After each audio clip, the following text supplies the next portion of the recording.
Citizen centric budget है।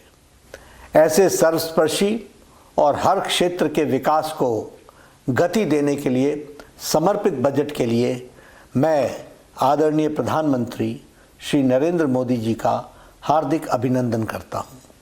वित्त मंत्री श्रीमती निर्मला सीतारमण जी एवं उनकी पूरी टीम को अपने पार्टी के करोड़ों करोड़ों कार्यकर्ताओं की ओर से हार्दिक बधाई देता हूं। सशक्त नेतृत्व ही विकसित भारत को आकार दे रहा है।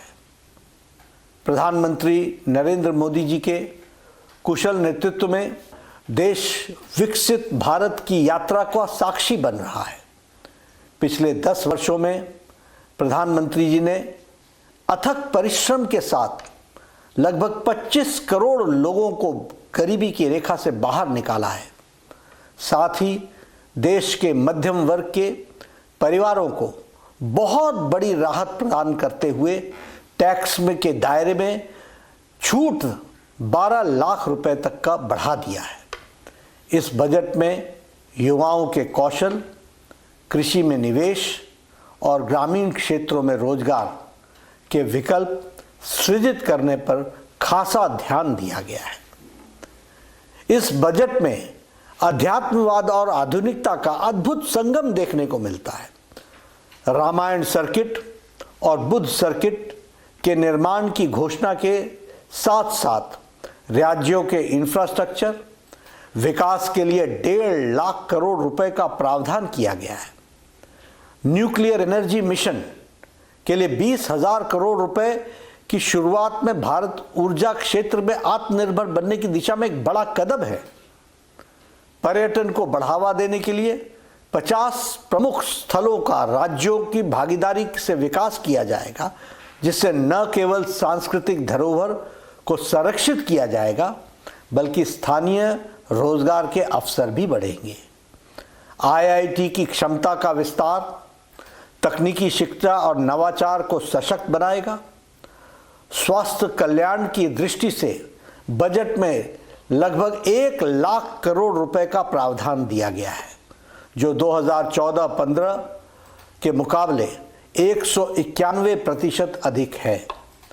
कैंसर से पीड़ित मरीजों को राहत देने के लिए 36 लाइफ सेविंग ड्रग्स 36 जीवन रक्षक दवाओं को कस्टम ड्यूटी से पूरी तरह छूट दे दी गई है।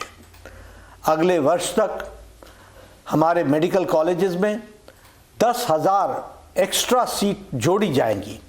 इस तरह हम प्रधानमंत्री जी के 5 सालों के 75,000 मेडिकल सीट्स जोड़ने के संकल्प को पूरा करने में अग्रसर है।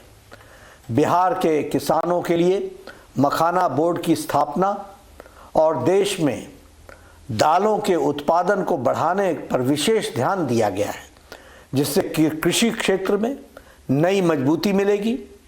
लघु उद्योगों को और स्टार्टअप को बढ़ावा देने के लिए स्टार्टअप लोन की सीमा को 10 करोड़ से बढ़ाकर 20 करोड़ रुपए तक कर दी गई है, जो नए उद्यमियों और युवाओं के लिए सुनहरे अवसर प्रदान करेगा। इस बजट में विकास भी और विरासत भी संरक्षित हुई है। बजट का फोकस आत्मनिर्भर भारत के संकल्प को साकार कर रहा है। भारत को वैश्विक आर्थिक स्थिति और आर्थिक शक्ति के रूप में स्थापित कर रहा है। This is the golden era of development and of reforms.